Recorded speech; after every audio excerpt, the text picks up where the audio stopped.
যখনই আপনার বাড়িঘর থেকে কোনো জিনিস হারিয়ে যাবে, সেটা যতই দামি জিনিস হোক না কেন, মোবাইল হতে পারে, অন্যান্য জিনিস চুরি হয়ে যেতে পারে, আপনি যদি তৎক্ষণিক কোরআনুল কারিম থেকে একটি আমল করতে পারেন, বাসা বাড়িতে বসে চোরকে ধরতে পারবেন।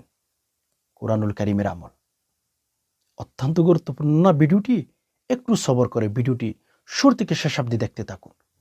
যদি চোর ধরতে চান, ঘরের কোনো জিনিস যদি চুরি হয়ে যায়, তৎক্ষণিক যদি আপনার পাশের মানুষকে সন্দেহ লাগে, আমলটি করে ধরে ফেলেন। একটু সবর করেন।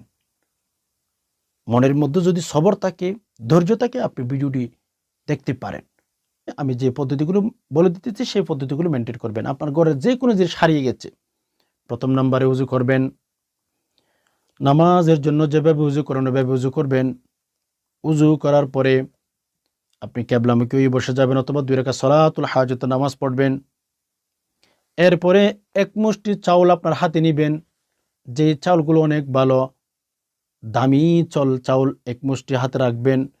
রাখার পরে 3 বার ইস্তিগফার, আস্তাগফিরুল্লাহ ওয়া আতুবু ইলাইহি, আস্তাগফিরুল্লাহ ওয়া আতুবু ইলাইহি, আস্তাগফিরুল্লাহ ওয়া আতুবু ইলাইহি 3 বার দুরূদ শরীফ, সাল্লাল্লাহু আলাইহি ওয়াসাল্লাম, সাল্লাল্লাহু আলাইহি ওয়াসাল্লাম, সাল্লাল্লাহু আলাইহি ওয়াসাল্লাম 3 বার। এরপরে সূরাতুল ইখলাস বিসমিল্লাহ সহ 7 বার তেলাওয়াত করবেন এভাবে।